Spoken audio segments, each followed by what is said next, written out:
What's happening, guys? So I want to share a little bit of knowledge with you guys based on mindset. Actually, it's something that I've been learning a little bit more about and studying, and obviously my love for psychology and my love for human beings and why we do say, feel, think the way that we do, and what's going on in this crazy brain of ours.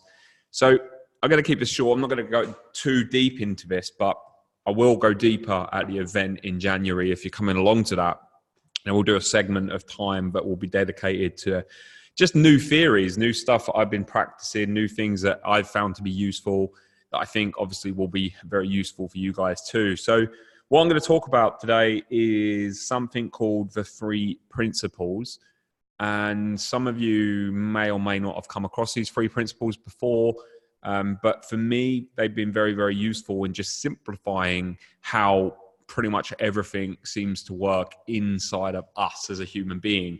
The reason why I think it's important that you know about the 3 principles is because, I've been like a messenger of mindset. I've been a messenger of understanding neuroscience, understanding the brain, and sometimes it can be a little bit complicated. And as much as it's fun, as much as humans, we love learning stuff, I think sometimes it's really important to know if we can zoom out and access the simplicity of everything. It sometimes makes things a little bit easier because we're able to say that actually, do you know what? Yeah, this neuroscience stuff is awesome. Biohacking. Yeah, all of this stuff is epic. But are there some like core principles at play here? And is it useful to understand these core principles? And I guess from my experience, it's very useful to understand these core principles, because without them, sometimes you can get lost in the complexity. Sometimes you can get lost in what's going on. Why am I feeling like this for? What's happening here? Is it this part of my brain's triggering? Or maybe this triggered me, or maybe that, or am I in fight, flight, or freeze? And as much as that stuff is epic, and I love it, and I'm not discrediting any of it because I think it's very useful, I think it's sometimes useful to understand the principles as well. So anyway, let's dive in. So the 3 principles are quite simple. And I'll go through them step by step, but then what I'll do is I'll expand on each one of those so that you understand. But number 1 is mind. And mind, it can be called universal mind as well, right? Universal mind is very simple. Ultimately, it is access to inspiration.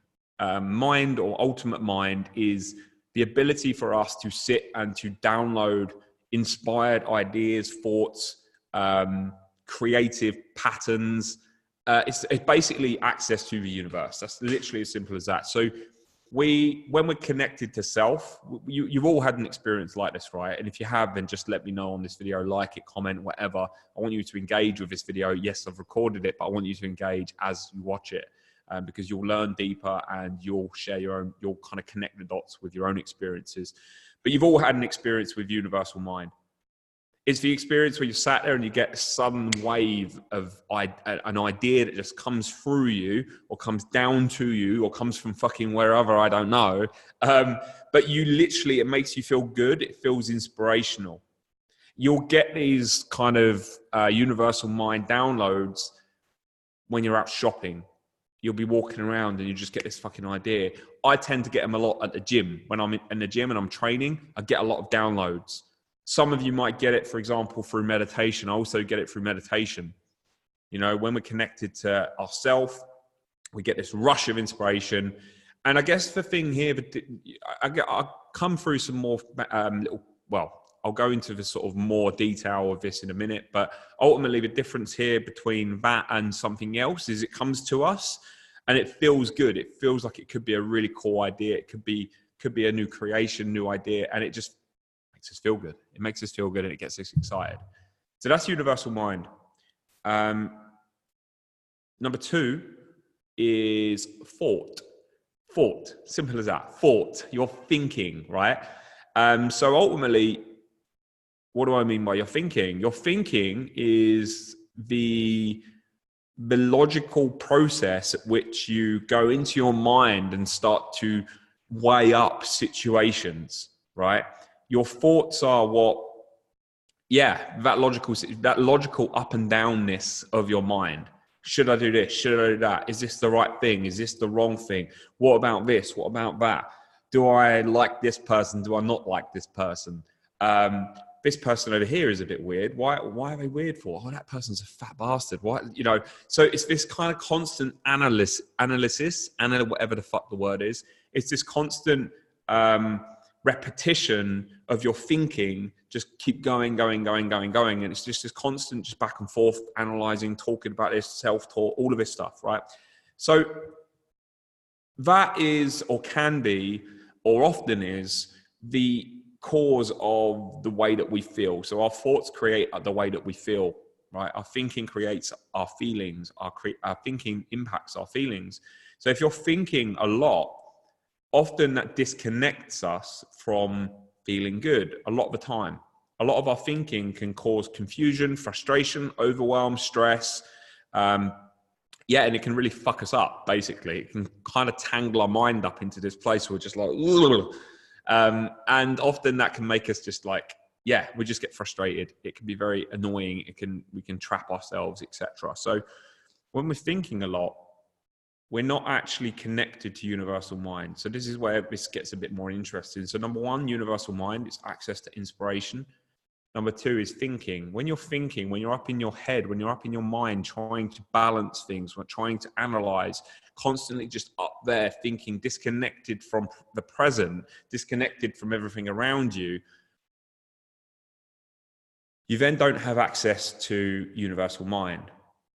And what I've found is that if I'm thinking too much, I'm trying to logically solve a problem, logically think my way out of something,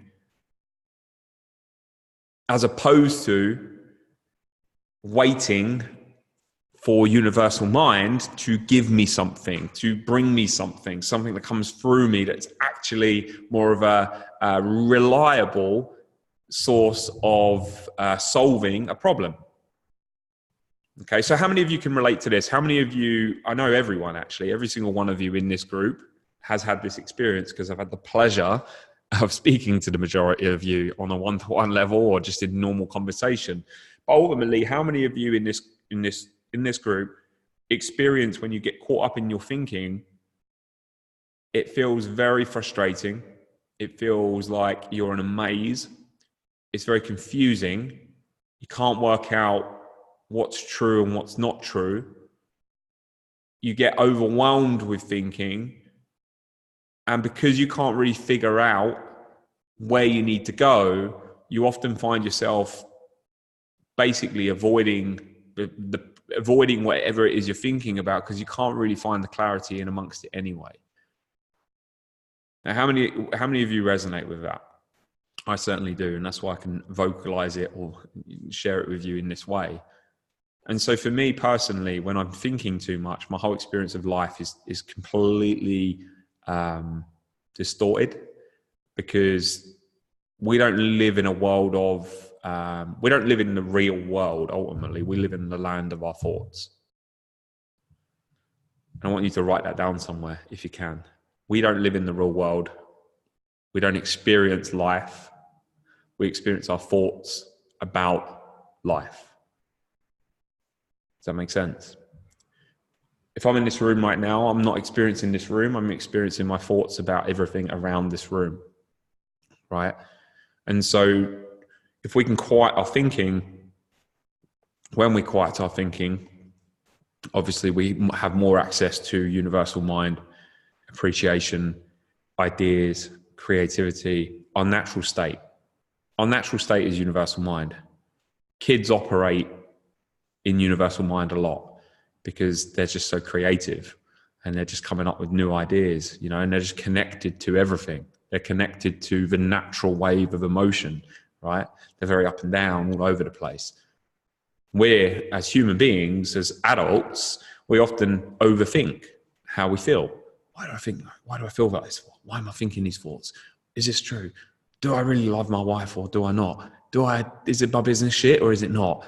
Tomorrow my business feels good. Today my business feels shit. Tomorrow your business will feel good, and there's constant analysis or analyzing of your situation, of your reality, but it's all coming from a place of thinking. And I'm not saying that we should stop thinking, because that would be boring, right? But what I am saying is that if we can just like let go of our thinking a little bit, especially when it doesn't serve us, then our lives will become a lot more enjoyable. We'd be able to connect a lot more to life and connect a lot more to ourselves. And often we are thinking because we're trying to solve something, as opposed to stop thinking and let the downloads come, let the inspiration come through, and then see what that solution is, see what that inspired idea is, right? So that's number 2, that's thought. So we've got number 1, universal mind. Number 2 is thought. Number 3 is consciousness.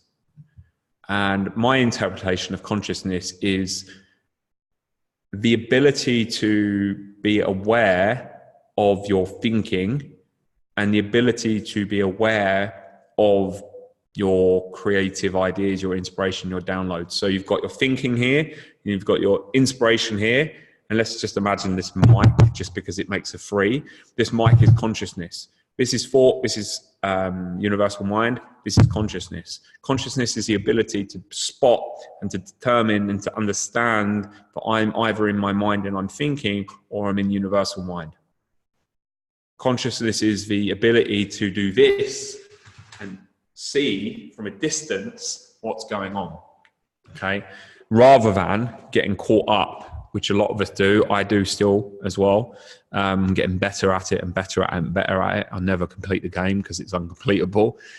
Unless I turn into like the Buddha or fucking Dalai Lama or something like that, which isn't something I'm looking to achieve with my life.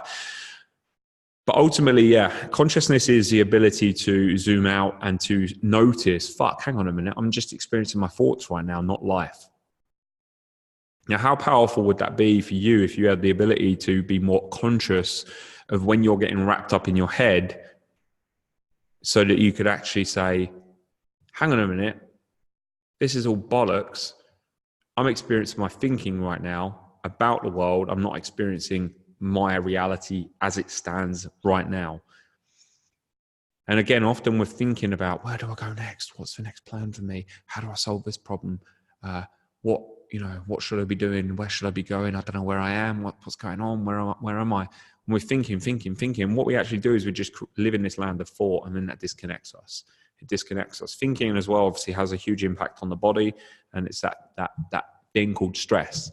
That thing called stress. It impacts our body. Our thoughts basically impact our body. As simple as that. They impact the fight, flight, freeze response. The chemicals, the hormones that are being sent around our body are all impacted by our thinking, which is absolutely crazy. So we're living in a land of thought. We're not living in the real world. And the quicker we are conscious enough to zoom out of our thinking and to realize we're overthinking, or we're thinking too much, or actually life isn't as bad as what we think life is, I'm not connected to universal mind. And universal mind is when life feels good, we're connected, we can naturally appreciate life, as opposed to being trapped in our mind. So those are the three principles, and that's my interpretation of the 3 principles. And I'm going to teach a little bit more about this at the event as well. And I am going to teach some other bits and pieces, but I want you to understand the overall principles of what I found to be very useful. And yeah, I hope they're useful for you too. So again, let me know below, let me know your key insights from this video. I think it's important. It's important for you to actually get clear on what your insights are, as opposed to just go away with them. Sometimes when you put them into word form, it's useful. Not only is it useful for you to actually say that, but it's also useful for everyone in this group to see your insights, because that might be an insight that they've had too, but they haven't written down. Or it might be an extra insight that someone didn't see that makes sense for them as well. So write your insights below, and share any examples of when this has been true for you as well. And also let me know if this could be useful for you, or if you have any questions. Hope it was good. Speak to you soon. Take care.